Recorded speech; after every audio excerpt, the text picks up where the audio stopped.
Estás viendo Diálogo con Ernesto López.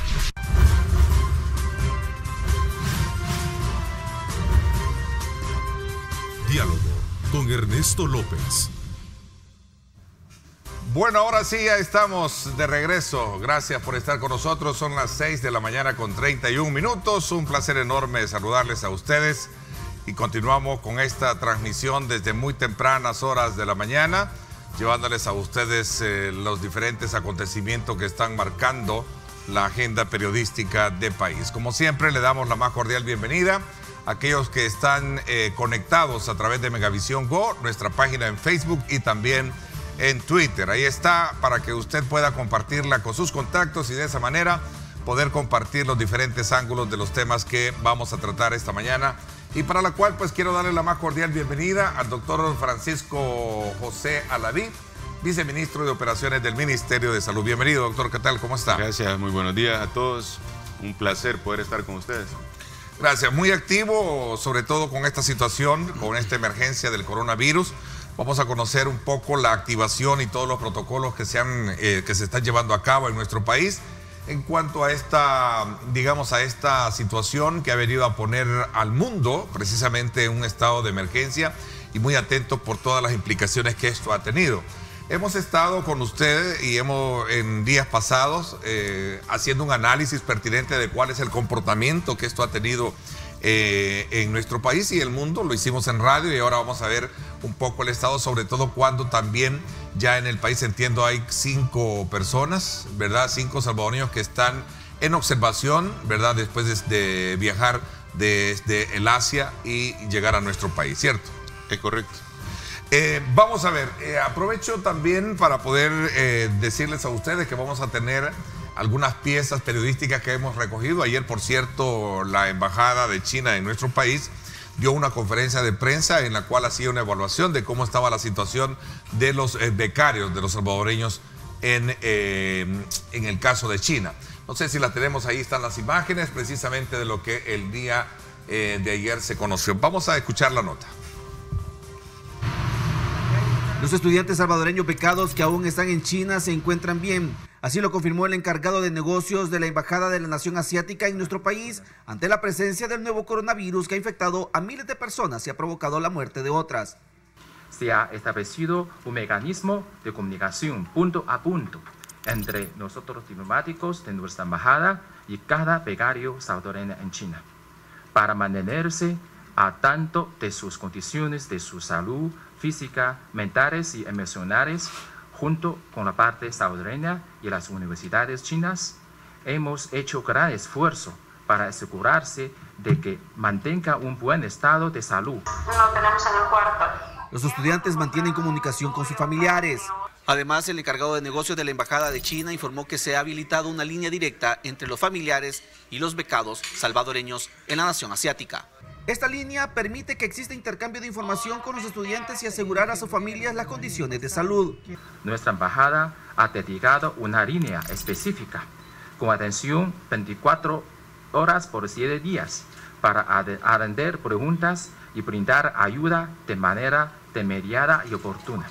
Sobre la alerta internacional del mortal virus, el gobierno de China informó que la letalidad del coronavirus es más baja que la influenza H1N1.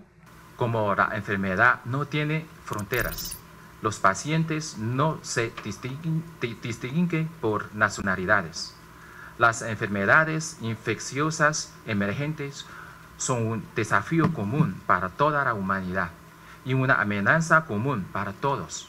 El encargado de negocios de la Embajada de China también dijo que la Organización Mundial de la Salud los felicitó por la contingencia realizada para contener el avance del virus, que tendrá un impacto en la economía del gigante asiático. Gerardo Hurtado, Telenoticias 21. Esa es una de las, digamos, noticias que calan, sobre todo cuando se trata de ver que China sí está interesado en proteger a los connacionales, viceministro. Sí, definitivamente el gobierno popular de China ha hecho todos los esfuerzos, ha extremado las medidas para tratar de contener la salida del virus de sus fronteras. Es más, se ha reconocido en múltiples ocasiones por la Organización Mundial de la Salud que ellos han realizado todos los esfuerzos, tanto en detección, en transmisión, y han hecho todo una acción estratégica de amplio calibre desde el momento en que tú analizas cerrar una ciudad de 10 millones de personas, ¿verdad? Y agregarlo progresivamente, hacer un cerco para tratar de controlar esta enfermedad. Han hecho muchas acciones estratégicas y se preocupan por el hecho de prevenir a los demás países el contagio por el nuevo coronavirus. Se puede considerar que han sido muy responsables entonces, a pesar de la dimensión y, digamos, las cosas que pueden estar fuera del alcance de ellos con un virus de esta envergadura. Sí, definitivamente han sido muy responsables, no lo decimos nosotros, lo dicen los entes internacionales. Nosotros expresamos al gobierno de China nuestro pésame por las muertes de sus compatriotas, y a la vez también reiteramos el apoyo a su población y ese trabajo conjunto que se está realizando en Cancillería con el tema de los estudiantes salvadoreños en la ciudad de Wuhan y en completo de todos los becarios que actualmente están en la ciudad de China. Estos 3 becarios, específicamente en esta ciudad donde se originó el tema del coronavirus, ¿tienen comunicación con ustedes como autoridades de salud en nuestro país? Sí.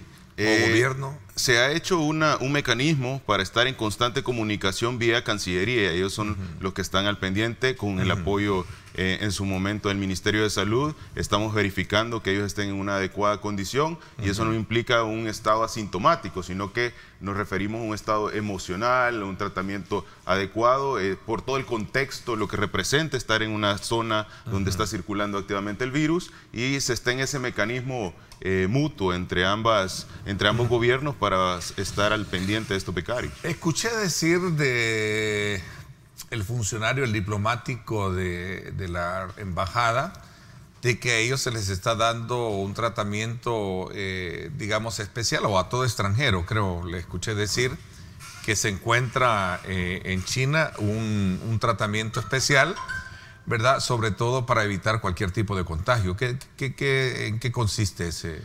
Realmente se enmarca en un solo reglamento sanitario internacional y se enmarca en la prevención y en la extremación de medidas por parte del gobierno de China. Ellos están muy al pendiente, como lo mencionábamos, en evitar que se vaya propagando este nuevo virus.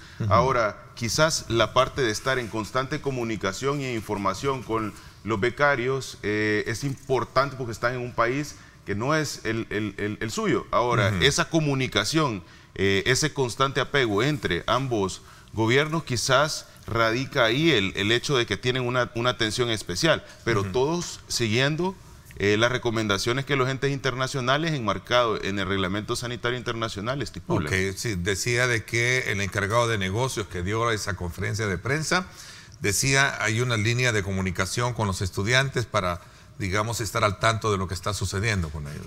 Correcto, constantemente estamos en comunicación, está comunicación Cancillería, Salud brindando el apoyo necesario en el tema para evaluar si los becarios están asintomáticos. Obviamente ellos tienen evaluaciones por el personal médico constante en China y se está pendiente de toda la evolución de esta enfermedad y si puede llegar a tener algún contagio a uno de nuestros becarios, pero las medidas que se están extremando por parte del gobierno de China han sido muy buenas y han logrado contener bastante la situación. Entiendo de que el gobierno salvadoreño, en palabras del presidente Bukele, decía de que si es necesario pagar un charter para sacarlos de China, pues era necesario. Es decir, el gobierno está muy atento a esto, ¿no? Correcto, el gobierno está pendiente, el presidente Nayib Bukele está muy al tanto y dándole seguimiento constantemente a la situación. Estamos trabajando conjuntamente con el gobierno, atendiendo las recomendaciones que ellos como escenario están planteando ante esta situación y buscando una manera a través de Cancillería y el gobierno de China de solucionar esto. Ahora, es interesante tener como antecedente el comentario de que organismos internacionales han evaluado muy bien la forma en cómo China ha logrado tratar a pesar de la dimensión del problema. pero realmente esto ha puesto a prueba también los sistemas de salud de países como el nuestro. Decía de que ya en nuestro país, ayer, por cierto, esta semana llegaron 2 salvadoreños más y han entrado a un proceso de cuarentena. Creo que tenemos ahí el caso del testimonio de una de ellas, de nuestros noticieros, que fueron testigos también de una conversación en la que Roxana Ruiz, entiendo, conversó con ella para poder un poco poner en perspectiva de cómo está la situación que está pasando estas personas que vienen procedentes, que ese es el protocolo, ¿verdad, doctor? Vienen, se someten a un proceso de observancia para poder de alguna manera determinar si vienen o no contagiados con eso. Oigámoslo y después lo ponemos en perspectiva. ¿No lo tiene? Bueno, me dice que no lo tiene. ¿Cuál es el procedimiento que se está haciendo con estas personas que vienen procedentes de la zona de Asia y de China particularmente? Principalmente las personas que vienen de China, que es la ciudad donde más activamente circula el virus. El protocolo básico es la información. Captamos estos pacientes, estos viajeros que sabemos que vienen de esta ciudad. Se dan las medidas de recomendación previas a su salida del aeropuerto anterior al destino en El Salvador. Luego de esto, la tripulación lo informa a la torre, al capitán, el capitán a la torre, y se activa todo el protocolo que hemos estado constantemente evaluando y que ustedes han sido... hemos sido testigos en la cobertura de estos acontecimientos. Ahora, una vez nosotros... Ellos vienen, ustedes desde un principio, la aerolínea está colaborando en darles a conocer a ustedes la procedencia de cualquier pasajero, ¿verdad? Es correcto, y también nosotros estamos en constante investigación, estamos pendientes de cualquier compatriota que venga de esta ciudad, lo cual nos pone alertas y se dan ciertas medidas, recomendación, el uso de mascarilla, se ubican en cierta parte específica del avión, lo que garantiza que se haga un control sobre toda la aeronave. Una vez llega la aeronave, se presenta nuestro oficial de nuestra oficina sanitaria, nuestro personal médico, evalúa todo el avión, evalúa todos los pasajeros, descarta que los otros pasajeros estén sintomáticos, se hace un desabordaje controlado de todo el avión y por último se procede al desabordaje de específicamente el compatriota que viaja en la ciudad donde circula activamente el virus. Ahí el equipo de respuesta rápida hace todo el protocolo y lo envía o lo lleva hacia el área donde estamos realizando la cuarentena, que la cuarentena es una vigilancia. Es una vigilancia. ¿Son cuántos días? ¿15? Estamos ahorita 15 días. 15 días. Por ejemplo, estas personas son 15 días. Escuchemos un poco, me dicen que ya está listo ahí. Y lo que quiero es de alguna manera que se conozca cómo se está trabajando, ¿no? Y tratando con estas personas que viajan y que llegan a nuestro país. Me da la impresión que para ellos es bastante impactante ser recibidos con personas con su respectivo uniforme o traje, ¿no? Para evitar cualquier tipo de contagio, ¿no? Sí, el traje de seguridad es probablemente un poco alarmante, pero es lo necesario para prevenir. Definitivamente. Veamos un poco, ¿ok? Era el viaje esperado por 3 salvadoreñas.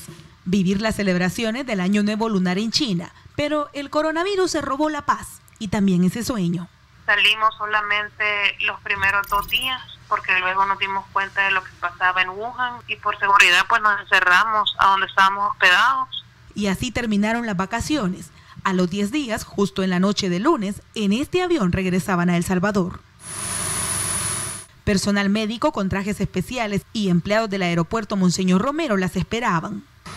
Una de ellas habló en exclusiva con Telenoticias 21 y cuenta que sabiendo la situación de emergencia nacional, decidieron reportarse con las autoridades de ambos países. Notificamos que nosotros veníamos, queríamos ser responsables, pues, porque nosotros sabemos lo que nos hemos cuidado, sabemos lo que nos venimos agilando ya por casi 14 días. Dicen estar agradecidas con el trato del personal, pero no todo ha sido como esperaban.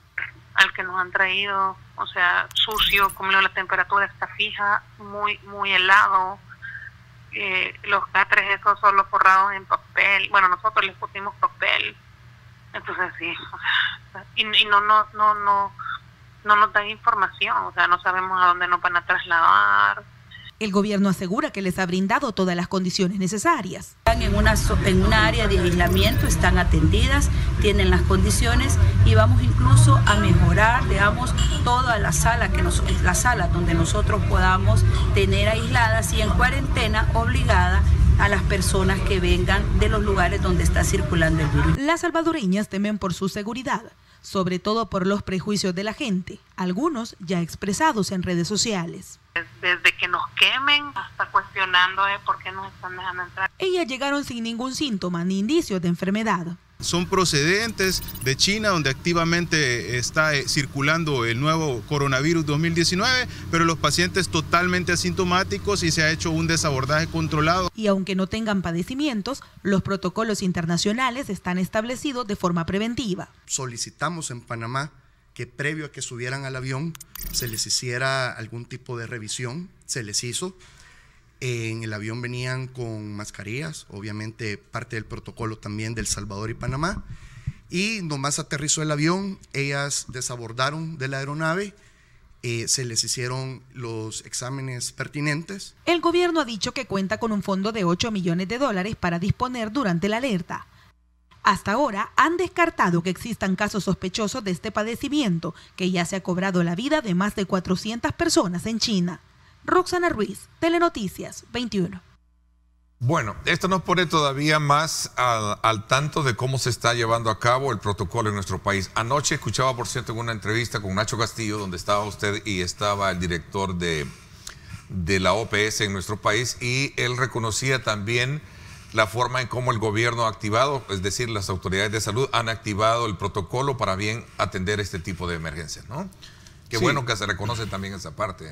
Sí, la verdad que anticiparse a la declaratoria de emergencia por parte de la Organización Mundial de la Salud nos puso en un estado de ventaja.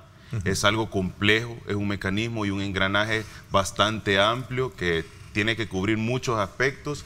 Definitivamente lo que comenta pues la compatriota que está ahorita en cuarentena es importante. Progresivamente hemos ido fortaleciendo en las áreas, como la comisionada presidencial lo mencionaba. Yo he estado en constante visitas con los 5 compatriotas que han regresado. Las condiciones se fueron mejorando progresivamente, un tema del aire acondicionado, un par de cuestiones que se han ido mejorando y que se les ha brindado a la mayoría de las comodidades. Día de ayer. Entiendo que a raíz de eso también se les fue a dar mejor atención a ellas para poderlos cambiar de lugar o mejorar las condiciones en las que estaban, ¿no? Sí, el lugar no se cambió, sino que sigue siendo mejoró. El mismo, pero se mejoró y se adecuó en base a las observaciones que ellas no hicieron, se completó y se les ha dado todo lo indispensable. Una actitud muy proactiva, digna de reconocerla. Sí, y muy colaboradoras, muy colaboradoras de las compatriotas, totalmente porque a veces es difícil estar 15 días en observación, mi familia y todo, y qué pasa, ¿verdad? Es por eso que yo sí recalco y le pido a los medios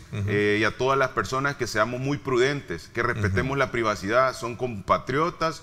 Este día son ellas, el otro día puede ser tú. Entonces, para nosotros es bien importante ser prudentes, guardar la privacidad de las compatriotas, porque es una situación complicada en la cual todos podríamos estar expuestos. A ver, doctor, ¿se conoció a manera de noticia o hay demasiada especulación de que también teníamos algunos casos que podían ser sospechosos en el occidente del país de una persona que podría tener este virus, ¿cierto?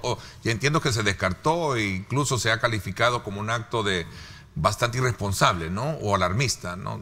Sí, fíjate que es bien curioso. Cuando la Organización Mundial de la Salud planteó específicamente, el encargado de la Organización Mundial de la Salud planteó este nuevo coronavirus, habló de dos cosas. Por un lado el coronavirus y por otro lado la desinformación. Y esto es un punto bien importante. El caso de Occidente nosotros lo descartamos, se trataba de una infección respiratoria aguda grave, pero la desinformación genera rumor, genera pánico que no contribuye a la prevención, no contribuye a las buenas acciones. Yo llamo a ser responsables. La Organización Mundial de la Salud lo ha mencionado, la desinformación no debe suceder. Tenemos los canales adecuados, las páginas oficiales, hay que seguir las cuentas gubernamentales y del Ministerio de Salud para estar al tanto y saber de primera mano cuáles son los datos. Nosotros siempre nos basamos en los reportes de la Organización Mundial de la Salud. porque es una información que constantemente, todos los días, se está actualizando. Doctor, hay que tener cuidado, y lo conversábamos con usted en radio, para saber diferenciar el tipo de sintomatología que hay en esto. No sé que hay una campaña muy orientadora, muy educativa, para poder decirle a la población, mire, estos son los síntomas, tenga cuidado, si hay algún problema o sospecha, usted puede llamar al 132, que es del Sistema de Emergencia de Salud, ¿no? Correcto. Los síntomas ya ampliamente los hemos mencionado, que son la tos, la dificultad respiratoria, la fiebre, pero sobre todo, el más importante, el nexo epidemiológico. Haber estado en un sitio donde circula activamente el virus o estar en contacto con una persona que fue confirmada con coronavirus. Ahora, en la región, por lo menos centroamericana, todavía no se ha confirmado casos sospechosos de coronavirus, pero importante por el flujo migratorio, es importante tener siempre los síntomas y el nexo epidemiológico muy bien informados. Una declaración como esta que estamos viendo en nuestra pantalla, doctor, dice: si la epidemia crece, el coronavirus va a poner de rodillas nuestro sistema de salud. Es bien importante que la población sepa que coronavirus es una nueva enfermedad, tenemos poco de conocerla, no sabemos cuál va a ser su evolución, no sabemos si esto va a seguir creciendo, si esto va a disminuir, sabemos que las complicaciones o la toxicidad del virus es menor y creo que más que alarmar a la población, hay que fortalecer el conocimiento de la población, que sepan identificarlo y que sepan que estamos trabajando para evitar toda posible complicación. Creo que hablar que poner en riesgo o poner de rodillas a nuestro país es no tenerle fe al sistema de salud, ni a la capacidad, ni al corazón que los salvadoreños en algún momento pueden tener y que han demostrado en muchos países al estar unidos. Doctor, el coronavirus puede ser tratado bajo qué, digamos, situación médica. Actualmente la Organización Mundial de la Salud ha establecido que no existe una vacuna, no existe un tratamiento, están estudiándolo constantemente epidemiólogos, virólogos, especialistas en los entes internacionales, pero no se ha comprobado o no se ha ratificado un tratamiento. El tratamiento es sintomático, el tratamiento es de soporte y eso incluye un soporte ventilatorio, un soporte nutricional, medicamentos analgésicos, antipiréticos, todo lo relacionado al manejo interdisciplinario que puede llegar a tener un paciente que pudiera tener una complicación como una neumonía típica. Esto nos puede llevar también, y escuché en su momento que hay una comunicación con los colegios en nuestro país para tratar la manera también de activar ciertos protocolos usando mascarillas los estudiantes. Mi hijo, por cierto, esta mañana ya anda con mascarilla, se los están exigiendo cuando alguien está con algún tipo de resfrío, para evitar que esto de alguna manera se convierta en una situación mucho más complicada, ¿no? Sí, en este aspecto cuéntanos un poco el plan tenemos dos puntos. Por un lado, los filtros escolares y por el otro lado, las medidas de recomendación ante cualquier infección respiratoria aguda. El tema de los filtros escolares es importante porque los filtros escolares son una responsabilidad mutua, tanto de las instituciones como de las familias. La identificación de un paciente debe de ser, primero, en el hogar, segundo, por parte de la persona que traslada del hogar a la institución, tercero, la persona que recibe en la institución de educación, y cuarta, la identificación de síntomas por parte del profesor. Entonces, esos son como los 4 aspectos del filtro escolar. Y por otro lado, tenemos el tema de las medidas de seguridad ante cualquier infección respiratoria. Como ya se ha mencionado anteriormente, si uno presenta algún síntoma de resfriado, uno debe estar pendiente de usar constantemente mascarillas, lavarse constantemente las manos, al estornudar taparse la boca con papel, ¿verdad? Todas las medidas de recomendación ampliamente ya mencionadas. Ahora, ¿se podría de alguna manera creer que estas personas de forma aislada, que son 5 las que se tienen hoy en día, si de darse una situación, se está preparado para poder hacer un aislamiento, no sé si es la palabra correcta, ¿sí? El aislamiento que exige el protocolo para personas que resulten... Sí, se tiene ya identificado una situación, tenemos un plan B, digamos, como... bien se dice. Sí, tenemos identificado, quizás ese sería el plan A, porque para nosotros lo más importante es ante la sospecha de un caso de coronavirus, ya sospecha de coronavirus, el protocolo establece el aislamiento. Y el aislamiento ya es un área con medidas de seguridad, barreras de aire, un complemento de requisitos que debe tener la estructura para que esté en constante evaluación, para que se haga todo el manejo que ya la Organización Mundial de la Salud establece. Ahora, estos pacientes y estos compatriotas que han regresado, que están bajo cuarentena, están en un área que es para vigilancia. Esta cuarentena, como ya mencionábamos, va a ser por 15 días y esa vigilancia es para identificar un posible síntoma, porque vienen de una ciudad donde circula. Si identificáramos un síntoma, nuevamente el equipo de respuesta rápida se desplaza al área de cuarentena y lo traslada a una zona de aislamiento. Por eso, dentro de las áreas de cuarentena,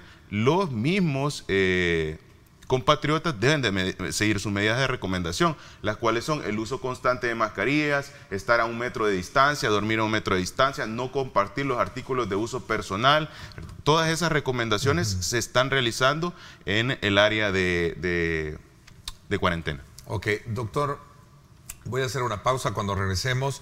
Entiendo que el coronavirus también tiene, en un principio es asintomático, ¿no? Por las características que algunos han descrito, hay ciertos síntomas que no los reflejan, ¿no? Y que con el tiempo puede de alguna manera sobresalir. Voy a hacer una pausa, regresamos un poco para hablar de y otros elementos que todavía, y qué bueno que nos estamos poniendo al tanto de lo que se está haciendo con la activación de este protocolo de prevención y control, y especialmente para conocer el estatus por el cual se encuentran estas personas ya que están en observancia por 15 días y que, pues gracias a Dios, no han tenido ningún tipo de sintomatología hasta este momento que provoque pensar que en el país ya tenemos. Así es que, en iguales términos, a manera de resumen, no hay ningún, digamos, caso que se pueda prever como en algún momento se estaba diciendo. Vamos a la pausa. Gracias por estar con nosotros. Son las 6:58. Gracias por sintonizarnos. Retira tus remesas familiares en el Sistema Fede Crédito y gana remesa extra al instante. Sistema Fede Crédito. Queremos darte una mano. Continuamos.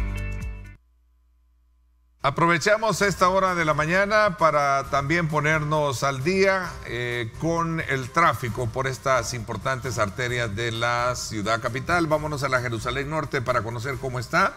A esta hora hay una carga vehicular a paso a vuelta de ruedas, pero ahí va, que es una conexión que tenemos desde el sector de Naciones Unidas hacia lo que significa el redondel Mas Ferrer. No así el tráfico viniendo del sur a norte, para que usted tome en consideración la oportunidad de viajar y conectarse con en este caso vemos el carril izquierdo, precisamente conectarse con el Boulevard Monseñor Romero.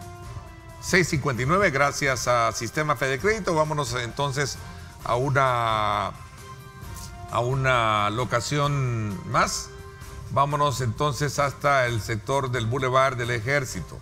Ahí, como siempre, tenemos problemas para a esta hora de la mañana reconocer que la carga vehicular es muy fuerte, especialmente aquellos que quieren conectar con el Boulevard Arturo Castellanos. En igual situación se presenta el carril segregado que conecta con la exterminal de buses y por supuesto que bueno, un poco de despejado el carril que viene hacia el oriente de la capital, que va hacia el oriente de la capital. Ahí vemos que tenemos circulación normal, ¿verdad? Cuando se trata de bajar al sector de Molsa y llegar al sector de Ciudad Crediza. Así es que, gracias a Sistema Fede Crédito, a las 7 de la mañana en punto, este es el informe de tráfico para que usted tome las mejores decisiones cuando salga a la calle. Retira tus remesas familiares en el Sistema Fede Crédito y gana remesa extra al instante. Sistema Fede Crédito. Queremos darte una mano. Continuamos.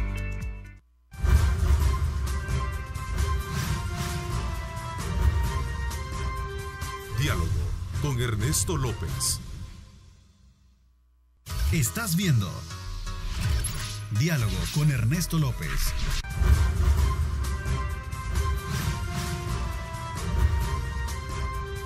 Diálogo con Ernesto López. Bueno, gracias nuevamente por estar con nosotros. Agradecemos de usted estar muy atentos y sobre todo también estar enviándonos sus comentarios, sus preguntas a @diálogo21, @Neto López Radio. Yo creo que es importante recalcar una situación en esto, doctor Francisco José Alaví, quien nos acompaña como viceministro de Operaciones de Salud esta mañana acá en el programa. Creo que es importante recalcar el tema de la educación para saber de alguna manera cómo manejarse ante una situación como esa. Dos cosas elementales. Le decía de la sintomatología que en algún momento se puede presentar. ¿Qué características de alguna manera puede ver o identificar cualquier salvadoreño en una persona que a lo mejor tenga el virus pero no tiene los síntomas necesarios?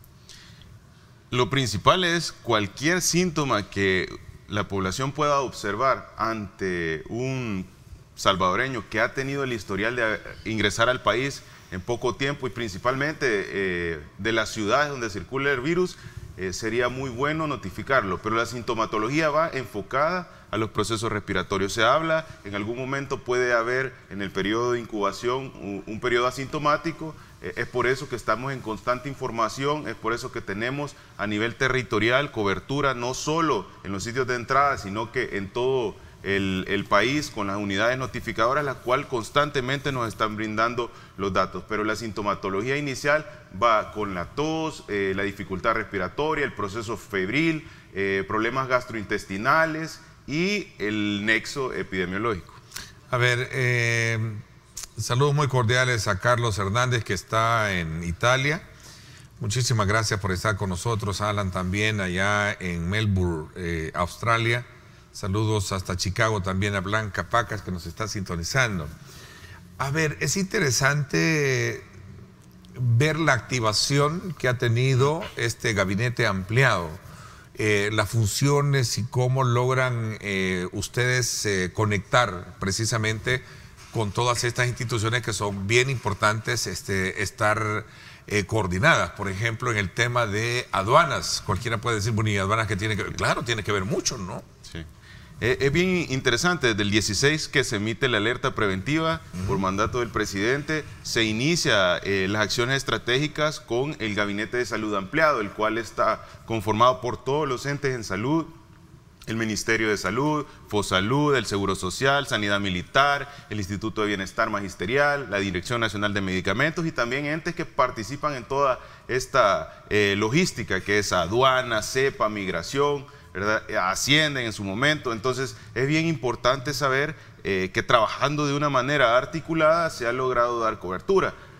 Este gabinete ampliado es el que estratégicamente ha tomado las decisiones de activar el protocolo, fortalecer, que ha sido por mandato del presidente, y asimismo se ha activado una sala situacional. Esta sala situacional es la parte operativa que a nosotros nos funciona para recolectar toda la información. Entonces tenemos por dos lados, en la parte en la cual constantemente estamos recopilando la información de cuál es la evolución de este coronavirus, cuál es la evolución de todas las infecciones respiratorias agudas en el país, no necesariamente un tipo, sino que todas las infecciones respiratorias agudas en el país están monitorizadas 2 veces al día.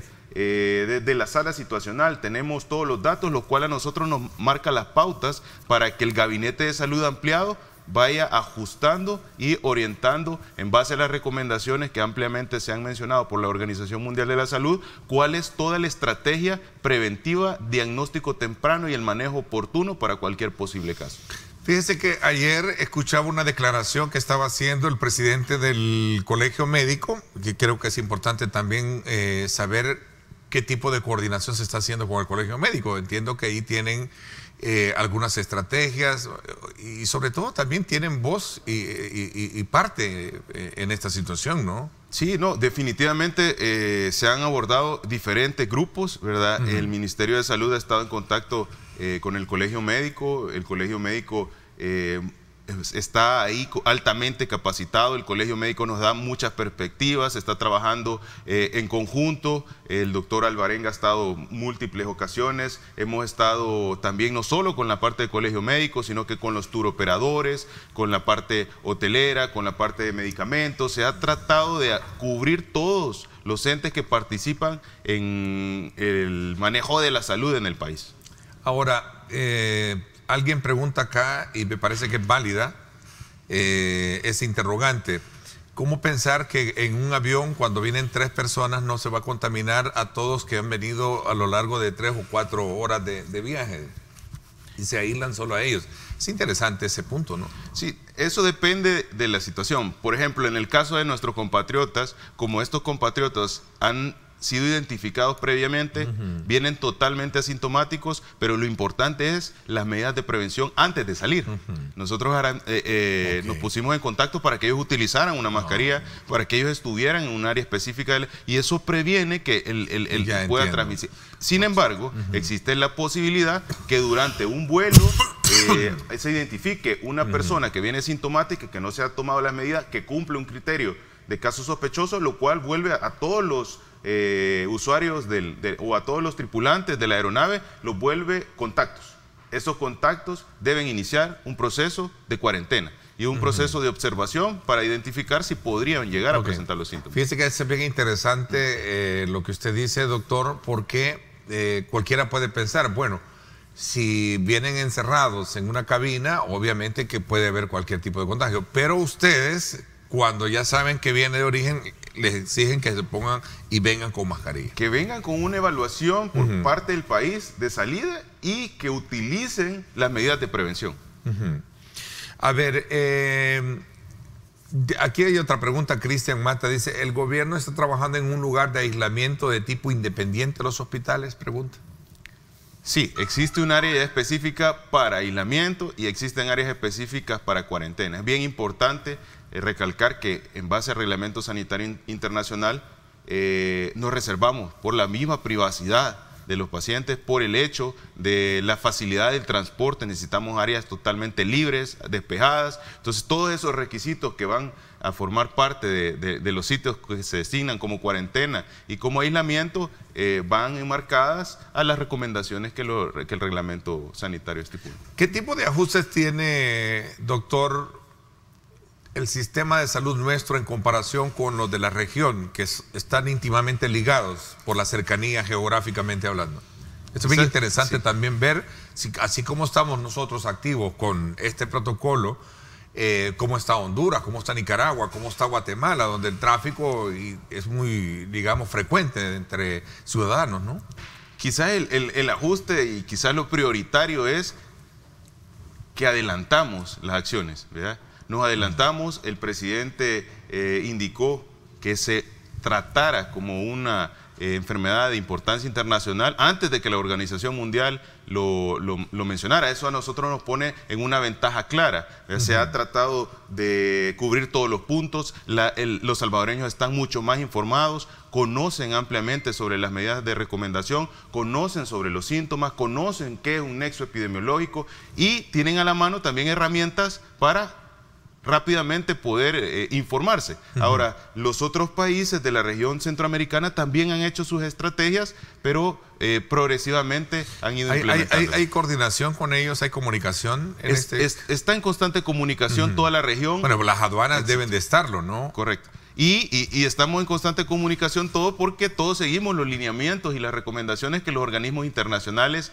están validando cada día. Entonces, toda la información que se recolecta, toda la identificación de posibles casos son notificadas. Y la Organización Mundial de la Salud emite los reportes en los cuales constantemente estamos trabajando. Igual activación que se tiene en el aeropuerto, así se tienen las fronteras nuestras también. Es terrestre, hablo de fronteras terrestres y la marítima. Particularmente cada frontera tiene su mecanismo de flujo de personas. Entonces, dependiendo del mecanismo de flujo de personas, así es el tipo de equipo que utilizamos. Pero todos los puntos de entrada y todas nuestras fronteras tienen oficinas sanitarias internacionales.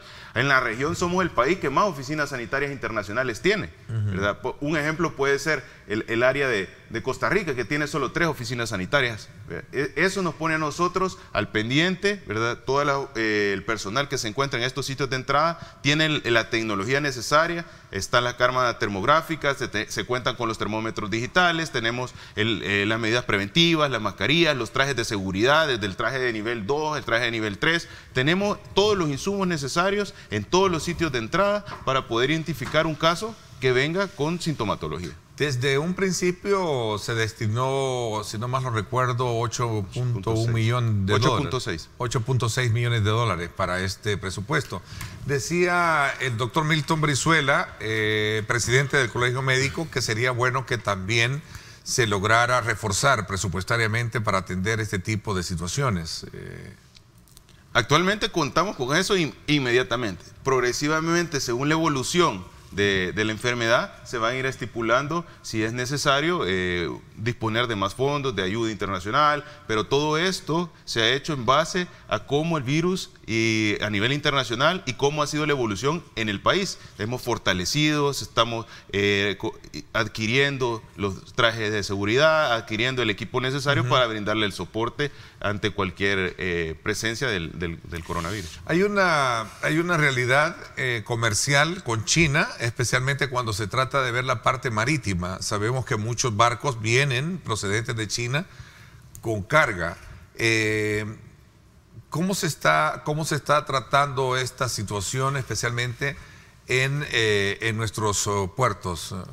Sí, importante es saber que tenemos primero un periodo de incubación relativamente corto. En una actualización lo mencionaban de 2 a 14 días, de 2 a 10 días en la segunda actualización. Entonces, el viaje de China al país tiene su tiempo. Sin embargo, toda embarcación es evaluada al momento del ingreso, es evaluada por parte de la Oficina Sanitaria Internacional y se descartan síntomas. No se procede a hacer ningún desabordaje en aéreo o marítimo si no hay una evaluación previa por parte del personal de la Oficina Sanitaria Internacional. Ahora, decíamos que todas las personas que hasta este momento están, que son 5, ¿verdad? Estas personas no están presentando ningún tipo de problema de ese tipo de síntomas como tal. Al momento los 5 compatriotas que están en las áreas de cuarentena están totalmente asintomáticos, no presentan ningún síntoma relacionado a coronavirus, están bastante tranquilos, estamos brindando el apoyo y quiero reiterarle a la población, en el momento en El Salvador no existe ningún caso sospechoso de coronavirus, estamos trabajando de manera responsable, el país tiene el personal, tiene médicos, tiene enfermeras, tiene hospitales, áreas designadas para aislamiento y cuarentena. Estamos trabajando de manera articulada y responsable, conocemos el problema del coronavirus, es por eso que la población llamamos a estar tranquila, a ser prudente y a seguir las medidas de recomendación. A los medios a ser responsables con la información para que no se genere ese pánico. Doctor, cuando se trata de hacer la inspección y los exámenes pertinentes, ¿se hacen con la capacidad de nuestros laboratorios o tienen que enviarse a un laboratorio al extranjero? En el caso de los pacientes que actualmente tenemos, todos estos pacientes no han cumplido criterios de casos sospechosos de coronavirus, se les corren todas las pruebas convencionales, las pruebas para influenza, para todos los diagnósticos bacterianos, todo eso lo tenemos la capacidad. En el tema de un caso sospechoso debemos de confirmar si ese caso es o no es coronavirus. Actualmente tenemos designado un laboratorio fuera del país para realizar las pruebas, pero también en paralelo, porque estamos trabajando de manera articulada, ya se solicitaron las pruebas para realizarla en el país. Tenemos la capacidad de nuestros laboratorios de poderlo hacer. La Organización Mundial de la Salud tiene ya capacitando el personal en lo que las pruebas llegan a nuestro país. Ya se designó por parte de la Organización Mundial de la Salud una cantidad de pruebas que ha sido distribuida en diferentes países y El Salvador está a la espera del ingreso de esas pruebas para confirmar en nuestro país si un caso sospechoso es o no es coronavirus. Ahora, yo recuerdo que nuestro país ha estado impactado en el pasado con la influenza y creo que otros virus de carácter de vías respiratorias, otros problemas de vías respiratorias. ¿Hay algo que realmente me diga a mí que esto no es coronavirus, sino que es una influenza, por ejemplo, o... Sí, las medidas que se toman antes de llegar a la prueba confirmatoria de coronavirus van enfocadas a eso, a identificar si es una influenza, a identificar si es un problema bacteriano, y ya luego, si todo eso se descarta, pero persiste la sospecha, se procede, bueno, independientemente persista la sospecha o no, todo caso sospechoso se le va a correr una prueba de confirmatoria. La diferencia quizás entre las anteriores afecciones respiratorias por influenza, H1N1, como hubo en su momento, al actual coronavirus es que ahora estamos preparados antes de la llegada de cualquier caso sospechoso. En el anterior se iniciaron todas las acciones luego de que había ingresado al país los casos sospechosos.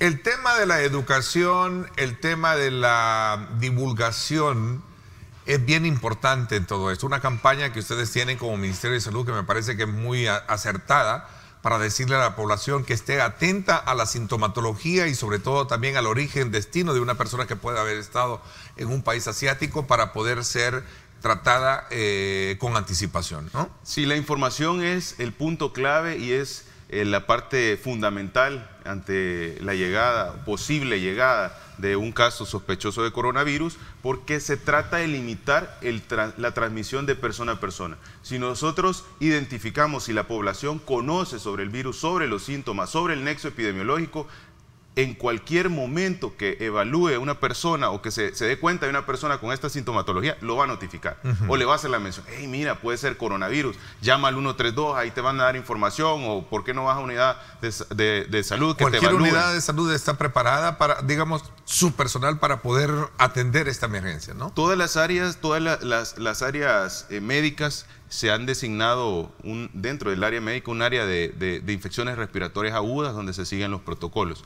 Creo que lo más importante es que la población, al identificar cualquier sintomatología y tener la duda de poder ser un caso sospechoso de coronavirus, debe contactarse al 132 para que se le brinde la atención y el mecanismo más adecuado, más rápido y de mayor beneficio para el salvadoreño. Ok, es importante, amigos televidentes, que usted como padre de familia esté atento, que en su colegio o en el colegio de sus hijos, estos tengan también activados todos estos protocolos de control y prevención que puede tener este tema. Por esa razón comencé el programa diciendo de que qué bueno que en algunos colegios se está dando mascarillas para que los alumnos eviten cualquier tipo de contagio, ¿verdad? Dios quiera esto no se presente, porque realmente sería una situación más difícil para nosotros tener una situación como esta. Ya hemos tenido experiencia en el pasado con comportamientos virales que nos han afectado fuertemente. El caso de la influenza, que hubo un tiempo que se nos volvió muy crítico, doctor.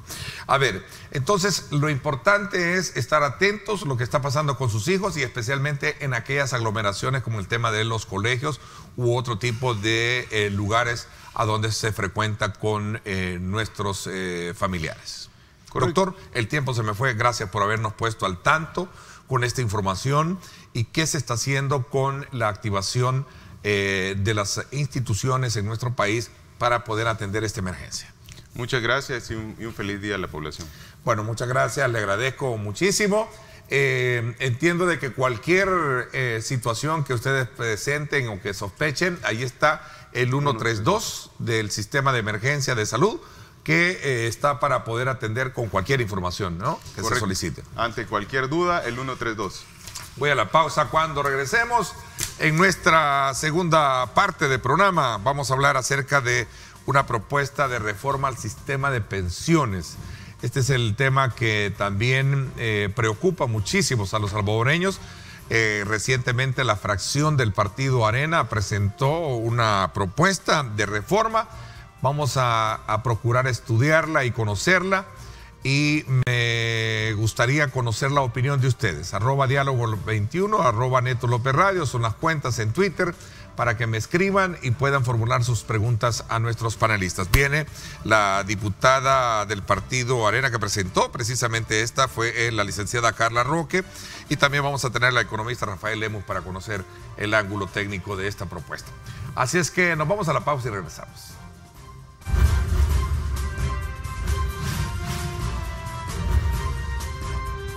Diálogo con Ernesto López. Estás viendo Diálogo con Ernesto López.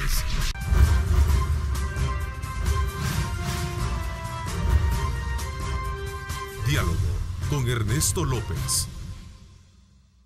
Bueno, gracias nuevamente por estar con nosotros. Antes de poder continuar con nuestro programa y en esta segunda parte hablar precisamente sobre el tema de las pensiones y una propuesta que ha hecho la fracción del partido o el partido Arena como tal, quiero decirles que estrenar carro ya no es tan difícil como antes. Ahora usted puede tener el carro que quiere con el financiamiento que mejor le parezca.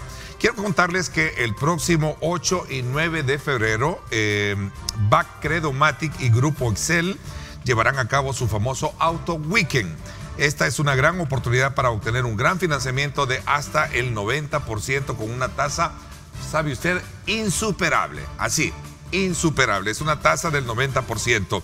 Así es que usted puede tener la oportunidad de estrenar su BMW, su Toyota, su Mitsubishi, su Kia o también de la marca Chevrolet. Así es que ahí está para que usted pueda escoger con este Auto Weekend que se va a llevar a cabo este 8 y 9 de febrero en la Gran Día. Ahí usted puede darse la cita y buscar la marca de vehículo que mejor le parezca, gracias a Grupo Excel y también a Credomatic.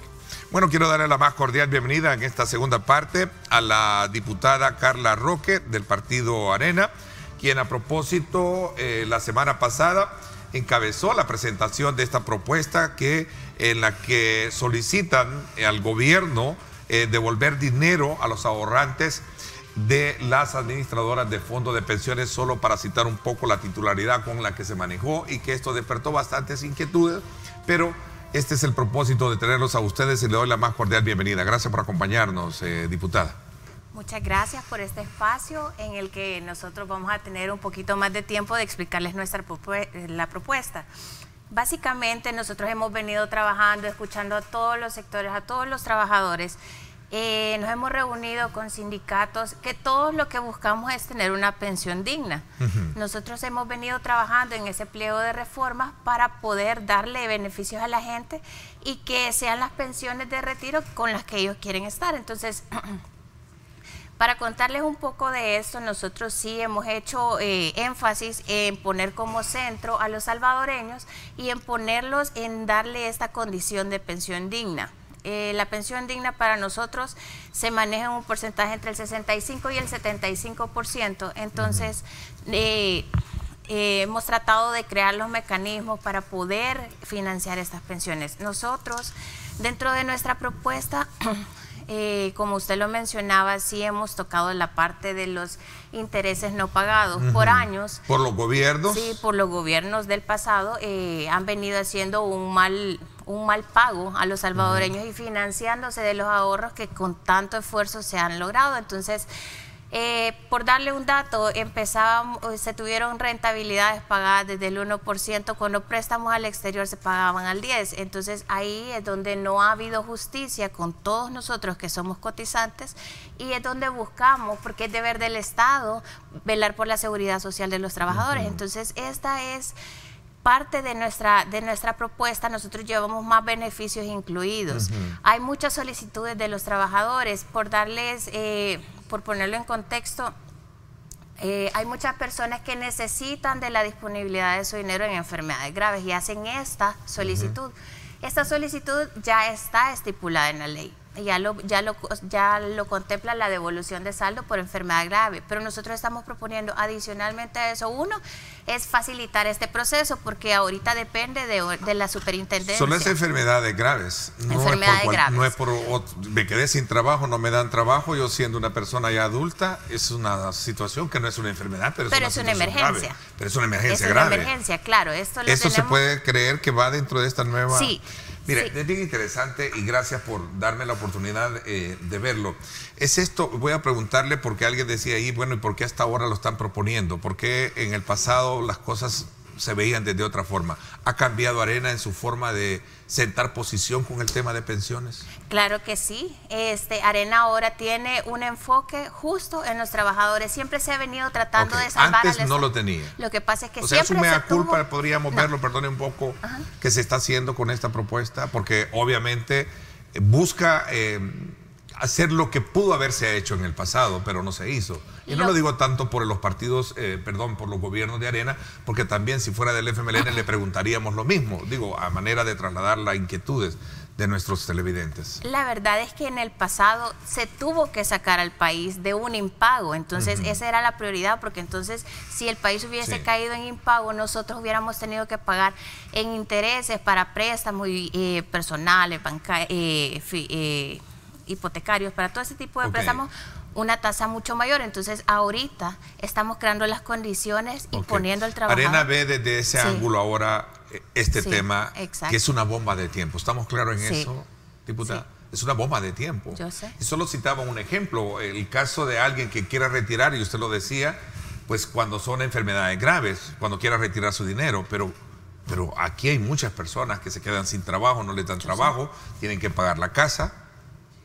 Y a lo mejor la pueden pagar con ese dinero que tienen ahorrado. Hay situaciones de emergencia y estas situaciones las hemos contemplado en nuestra reforma, planteando la creación del Banco de los Trabajadores. ¿Por qué? Porque este sistema, como está ahorita, la ley SAP, es un sistema con fines previsionales. Quiere decir que no tiene fines financieros para solventar este tipo de emergencias. Entonces, ¿qué estamos haciendo? Creando un mecanismo en el cual las personas puedan accesar al ahorro que tienen de una forma que no descapitalicen al sistema y poderlo tener de forma inmediata. El banco lo que vendría a hacer es a prestarles sobre el dinero de su saldo, y este sería pagadero al final al cumplimiento de la edad legal. Entonces, ¿qué pasa? Que usted puede tener su monto y lo va a ir a ocupar en este momento hasta que se pensione, pero con este mecanismo del banco lo puede ocupar cuando usted solicite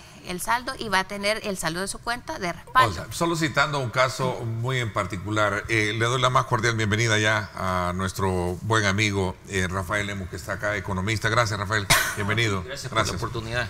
Gracias, Rafael. Conversaba con Carla Roque, diputada de Arena. Si esta propuesta que ahora se presenta al país reúne las condiciones pertinentes que podrían llenar esa expectativa que la población anda buscando frente a lo que en el pasado no han hecho los gobiernos anteriores para poder ponerla, digamos, a tono con esas necesidades de tener una pensión digna, que ya no sea del 35%, creo que por ahí andan lo que hoy, o el 30% que se está entregando hoy, sino del 65-75%, que ya suena un poquito más, digamos, aceptable la propuesta, de que se tenga la oportunidad de sacar ese ahorro en la medida que no sea por una enfermedad en la que yo quedo inválido, sino que porque me quedé de trabajo y ya como persona adulta no me lo dan. Ahí hay una cosa que quisiera comenzar, más allá de entrar a lo técnico, y creo que es un tema que contigo lo hemos conversado por mucho tiempo, y qué bueno tenerlos ahora acá para poder comprender en qué consiste esta iniciativa. Es un mea culpa que se está haciendo desde la perspectiva del partido. Yo sé que tú eres asesor y eres también del partido, pero en el sentido de decir, ahora queremos ser sinceros y presentarles concretamente una propuesta que sea diferente a lo que se ha venido presentando en el pasado. A ver, Ernesto, creo que la pregunta es como bastante atinente y trata de como hacer una revisión histórica, pero a ver, lo más importante es que en el camino ha habido un reconocimiento desde la primera reforma que se hizo, de que si bien eran pensiones muy buenas, que incluso gente sacaba el 100% de su salario básico regulador, que era la media de los últimos 3 años de salario, de ese nivel que se reconoció ya en el año, pues en los 90, ¿verdad? Que no se tenía la capacidad de sostener en el tiempo. Para que tengan una idea, el Instituto de Previsión de la Fuerza Armada no se ha tocado en términos de sus parámetros principales. ¿Y cuál es su situación de hoy en día? No hay dinero. lo mismo hubiera ocurrido con ese sistema de los institutos de ICE e INPEP si no se hubiera hecho nada. Es más, hay estudios que se hicieron de que eso iba a llegar a más o menos arriba del 160% del PIB, esas obligaciones. Pero en el camino se ha ido como tratando de quitarle peso al gobierno, que ojo, el gobierno hay que tenerlo claro, el gobierno no es algo abstracto, somos todos los ciudadanos, trabajes o no trabajes, que pagas los impuestos. Entonces la cuenta la paga el gobierno de aquellos institutos. Entonces lo que se hizo fue buscar la manera de aliviarle la carga por medio de un mecanismo de financiamiento privado que fue el sistema del nuevo SAP. Sí. Pero, a ver, luego hubieron reformas que trataron de decir, bueno, pero el gobierno no puede pagar, ayudémosle. Y ahí fueron haciendo ajustes. Y la cosa ha sido de tal forma que la última reforma fue en una situación de impago, donde tú ya estabas salvando al gobierno de que no podía pagar. Que era lo que me explicaba precisamente. Entonces, ahora hay que revertir y hay que el enfoque que se está planteando es no, hoy atendamos la necesidad de pensiones de la gente porque ya salvaste los platos rotos del gobierno. Y ahora sí hagamos una reforma previsional y por eso incluso estamos metiendo a ayudarle a la gente con pensiones no contributivas, que son las personas de mayor edad, que no tienen ingresos, que están en situación de pobreza y que nadie los atiende. Y queremos que sea por ley, con criterios claros, técnicos, definidos quién tiene derecho a esa pensión con base a esos estudios. Y que sea ley, porque hoy en día incluso ha habido momentos que no se le cumple a la gente. Ok, interesante. Hablamos de eso ya en sus características que distinguen esta propuesta, diputada, ¿le parece? Sí. Voy a la pausa, gracias, 7:36 minutos, 37, gracias por estar con nosotros.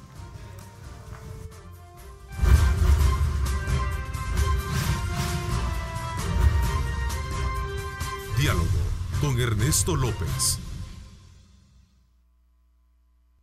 Estás viendo Diálogo con Ernesto López.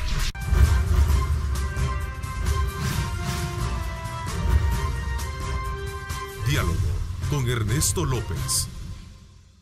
Bueno, gracias nuevamente por estar con nosotros. Continuamos aprovechando la presencia de Carla Roque, diputada del Partido Arena, y también Rafael Lemus, acá economista, en el programa para poder comprender mejor esta propuesta que la semana pasada presentara el Partido Arena, en el cual propone reformas al sistema de pensiones.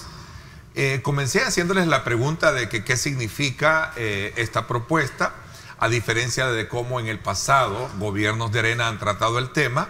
Gobiernos, si fueran del FMLN, también los gobiernos del FMLN han tratado este tema, y ahora que estamos en un nuevo, digamos, gobierno, cómo debe de tratarse este tema tan sensible como es el sistema de pensiones. Carla, ¿qué características son las que distinguen esta propuesta y que de alguna manera pueda llenar la expectativa de aquel pensionado que en su momento se siente defraudado por cómo está este sistema y que a gritos muchos, y voy a trasladar un poco el sentimiento popular, muchos creen que no funciona este sistema? El sistema de hecho fue creado para funcionar muy bien, pero lo que ha pasado es que con el tiempo han venido cambiando las condiciones y a las personas que optaron pasarse a este sistema no les están dando los mismos beneficios por los que ellos se pasaron por este tipo de reformas. Entonces nosotros con nuestra propuesta lo que queremos es dejarle claro a los salvadoreños que el que se haya visto afectado por bajas rentabilidades, el que haya conseguido malas pensiones, ahora nosotros vamos a hacer el esfuerzo de que todas las condiciones para ellos mejoren, de que las pensiones sean mucho mayores de los que ya tienen. ¿Por qué? Porque las personas incluso ya no se están retirando y acompañado a eso tienen otro tipo de emergencias que era la que usted me mencionaba. Entonces, en este pliego de reforma nosotros nos ponemos al lado de los trabajadores viendo las solicitudes que nos hacen. Una de ellas, como le mencionaba, es que para las enfermedades graves sí necesitan el dinero y lo pueden hacer de momento, lo puede hacer solo el causante, el dueño de cada cuenta, pero nosotros estamos proponiendo que también se extienda cuando usted tiene un hijo, una hija y su cónyuge. Entonces, ¿qué pasa? Que en este momento también es emergencia para usted y son emergencias de salud. Entonces, facilitarles este trámite. De hecho, esta parte que vino en la reforma del 2017 y lo habilitó, es una parte buena de la reforma, pero lo que lo ha entorpecido hasta el momento son los trámites burocráticos que hacen la Comisión Calificadora de Invalidez, que es la que dice, como la que da el aval para que las AFP hagan las devoluciones. Ellos tienen trámites muy burocráticos, entonces nosotros estamos tratando de cambiar eso. Eso se hace a través de la superintendencia y quizás dejándolo por ley y no que quede por un reglamento. Entonces, esta es una de las cosas que nosotros queremos dejar claro, que estamos tratando de agilizarles, de facilitarles los procesos. Estamos tratando y de igual forma de que los hermanos salvadoreños residentes en el exterior, una de las quejas más fuertes que tenían es que ellos tenían que renunciar a su nacionalidad salvadoreña para entonces aplicar como extranjeros y poder hacer un retiro de sus saldos. Ahora no, nosotros estamos dándoles la calidad no solo a los extranjeros para retirar el saldo, sino que a los salvadoreños que han tenido que irse y residir en el exterior, al comprobar 5 años de no permanecer acá, ya pueden hacer uso de este dinero. Entonces, esta es una condición que está beneficiando a la gente, que está quitándole esa carga de tener que renunciar a su nacionalidad salvadoreña y poder hacer uso de este dinero que en su nuevo destino les va a servir mucho. Entonces, estas son parte de las cosas que no se habían contemplado, que sí habría que mejorarlas en la ley. Hay que habilitarles el paso a estos salvadoreños que no queremos que pierdan su calidad de salvadoreños, sino que queremos que ellos tengan más beneficios, y cómo al irse de su país ellos están perdiendo todos estos ahorros. Entonces, la ley de momento solo habilita que los retiren cuando ya tienen el cumplimiento de la edad legal, pero ahora nosotros estamos haciendo que este retiro lo puedan hacer al haber cumplido 5 años de no residir, que eso se comprueba fácilmente con los registros de migración. Pues creo que eso es muy fácil de comprobar y es un beneficio que les estaríamos dando. ¿Esta propuesta de ustedes resuelve el problema per se que tenemos con relación al tema de pensiones? La propuesta de nosotros va a mejorar condiciones. Va a mejorar. Va a mejorar condiciones.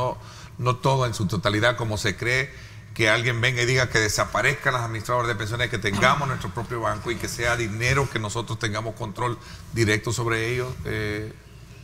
A ver, mira, Ernesto, lo que pasa es que si la solución fuera del sistema de pensiones, eliminar a la administradora, la solución hace rato se hubiera implementado. Yo creo que el centro del problema no está ahí. El centro del problema está en que hay que ahorrar, porque al final de 20, 30 años tú tienes que dar dinero. Entonces hay que ahorrar para que la gente retire dinero. O sea, es un sistema de ahorro y que o lo hace el privado individualmente o lo hace el gobierno. De nuevo, aquí solo estamos gestionando 2 formas de darle pensión a la gente. Cuando lo hace el gobierno, no ahorra el privado, sino que de la cotización el gobierno lo va a administrar y ya se va a ocupar de darle la pensión, y no importa cómo lo haya invertido, que esos eran los institutos, que es la situación del ITFA, o el privado construye un ahorro y después saca pensión. Pero, a ver, el tema es que tiene varias aristas, Ernesto, y hay distintos problemas. Uno son los optados del nuevo sistema, porque hay que decir lo otro, que casi no lo mencionamos. Hay un grupo que es el que está en la mejor situación, literalmente ha pasado mejor vida en términos de pensión, que son quienes, los que estaban en los institutos IS e INPEP y ITFA. ¿Por qué? Porque ellos tienen pensiones hasta de 100%, Ernesto. Hoy en día le están dando pensiones de 100% a los militares. Eso no se lo das a los civiles. Ese es el verdadero problema, que tenés disparidad. Y ustedes proponen el 65-75%, elevar a ese. Mínimo 70. 70, perdón, sí. Y en el fondo, ¿qué es? Es casi que regresar a la situación de octados que teníamos antes de la reforma del 17. Y hemos creado unas inequidades en base en cuándo se aplica la ley. ¿Okay? Si tú te jubilaste antes del 17 y eras octavo, sacabas pensión arriba del 60, entre 60 y 70. Si fue después del 17, ya te cae menos. O sea, hay un montón de inequidades que son por reformas, no porque tú trabajaste más, no porque cotizaste más, etcétera. O sea, no son parámetros propios del sistema de pensiones, sino por reformas para ayudarle al gobierno. Eso no puede ser, Ernesto. Y estamos tratando de hacer un sistema que sea propio de pensiones, pero hay que, por supuesto, ponerle los componentes técnicos de ahorro y sostenibilidad. Y hay que ser claros, no ha habido prioridad de ver el tema como un tema previsional, ni tampoco de fondearlo. A ver, voy a hacer una pausa. Quisiera tener el tiempo, digamos, prudencial, y me voy a comprometer a traer este tema más adelante, porque creo que no nos va a alcanzar todavía conocer más a fondo estos puntos que plantea la propuesta. Porque hoy en día lo que tenemos es el 30% del salario básico regular, ¿no? Que es realmente... Que es la media de 10 años. Es la media de 10 años. De los últimos 10 años. 120 cotizaciones. Vamos a hablar de eso cuando regresemos. Ya tengo, de hecho, gracias a quienes están pronunciándose y enviándonos comentarios, preguntas, porque es bien importante trasladárselas a ustedes para despejar las dudas que se tienen al respecto. Voy a la pausa, regresamos con más.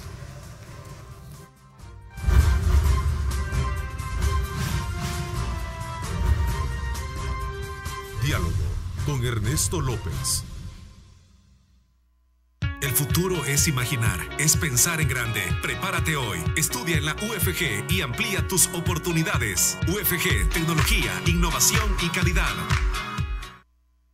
Bueno, gracias nuevamente por estar con nosotros. Hablábamos extra cámara que hay muchos puntos, digamos, de duda que tiene la población, que es bien importante darle la respuesta pertinente, ya no bajo ese esquema de politiquería que en el pasado, porque es un tema que se ha politizado demasiado, para poder sincerarlo, como creo que en este tiempo, en este nuevo escenario de país está viviendo. Tenemos a una sociedad mucho más despierta, y una de ellas la que se pregunta, que bueno, dice, ¿por qué razón mi dinero voy a dárselo a alguien, voy a pagarle a alguien para que me lo tenga, cuando a mí un banco X me da dinero por tenerme, aunque no sea la gran, comisión, pero me paga porque realmente yo tenga mi dinero ahí como ahorro?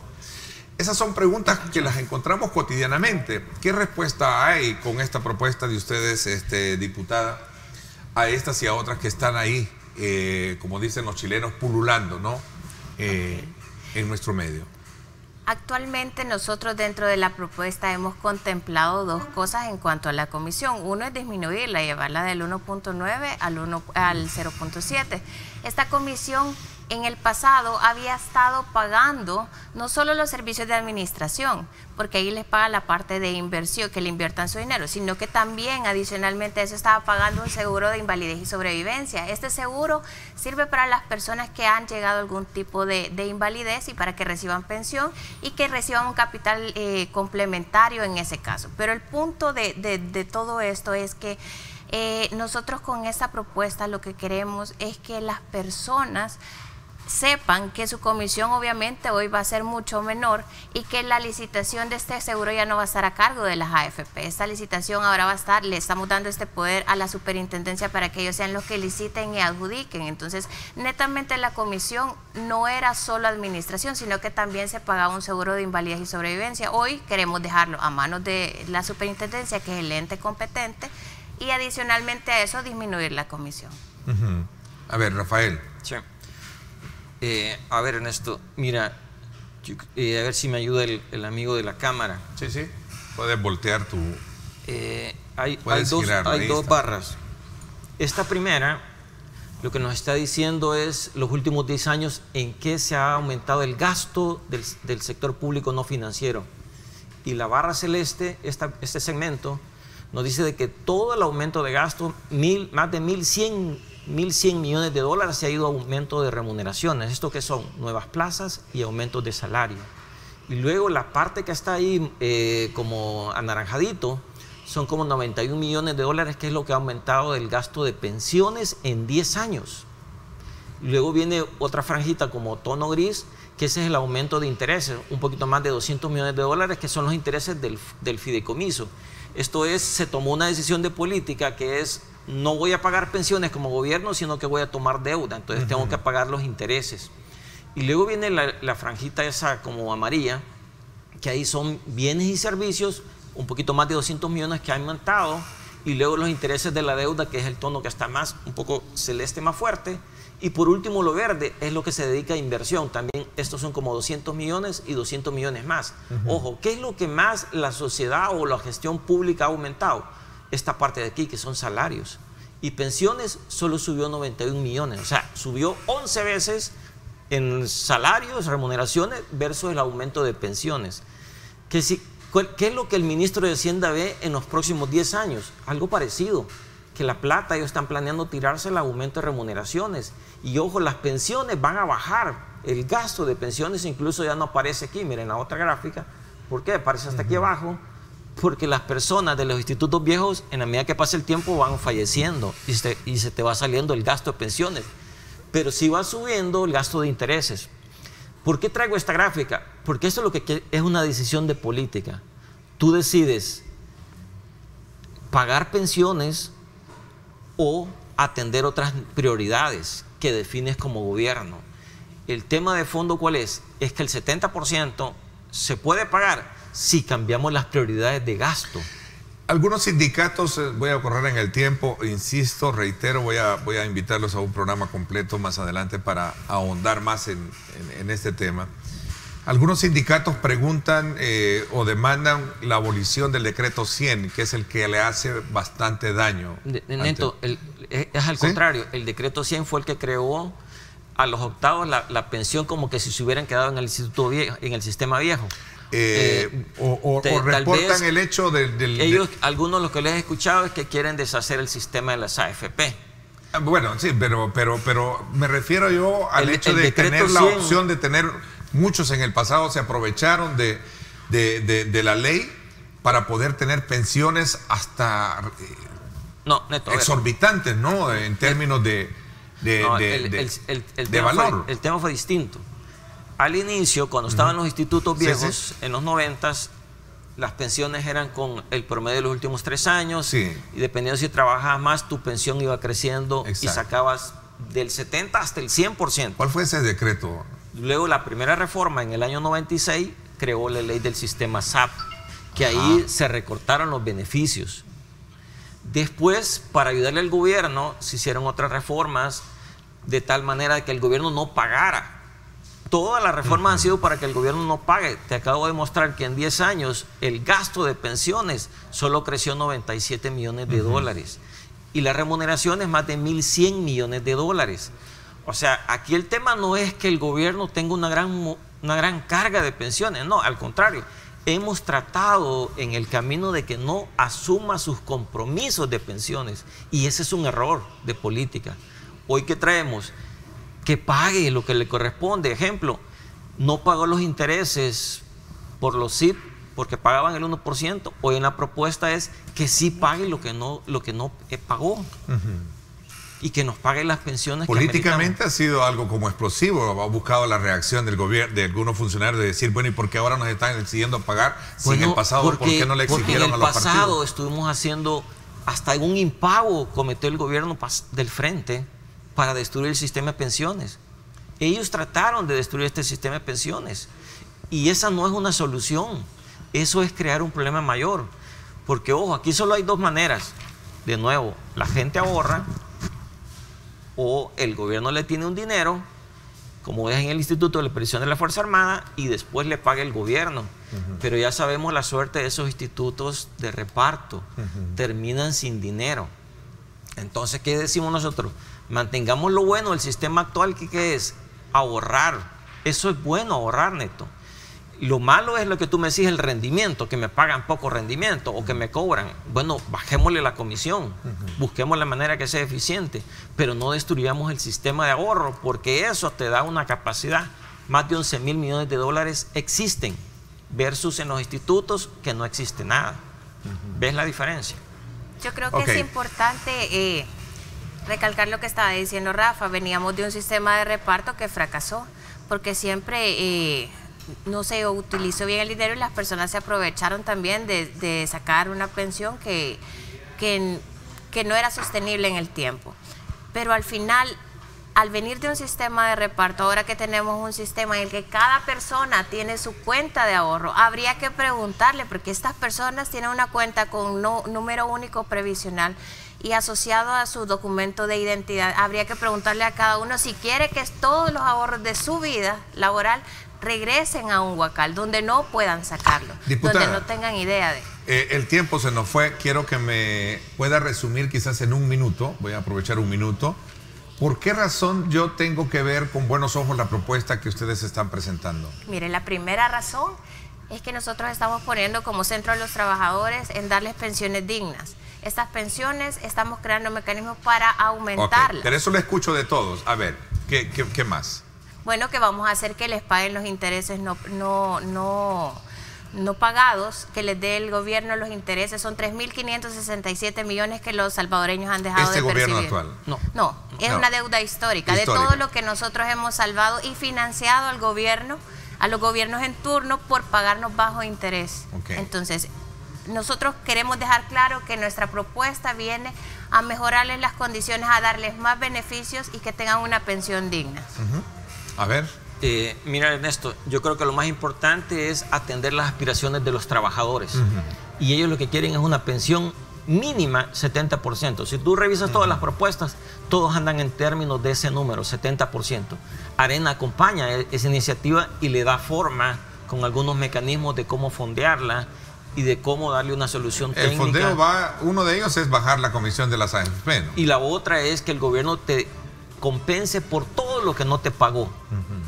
Y te lo haga por año, porque no lo necesitas todo y además no te lo puede pagar todo de una sola vez. Entonces hay que darle una solución de ingeniería financiera que lo haga viable, y ahí viene el mecanismo. Y lo otro, Ernesto, lo último, no olvidemos a aquellos personas adultas mayores, iba a decir viejitos, que están en situación de pobreza, que no tienen ingresos y que no tienen un mecanismo de ley.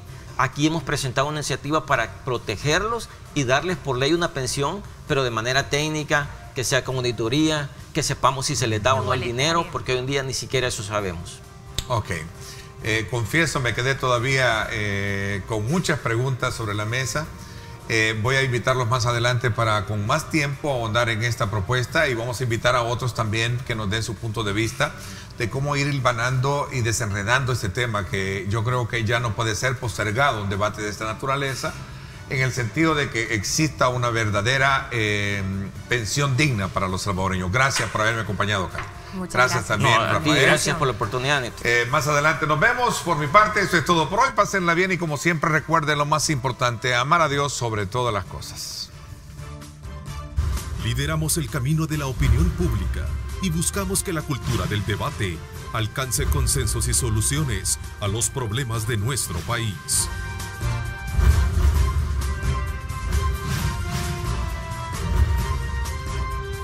Diálogo con Ernesto López.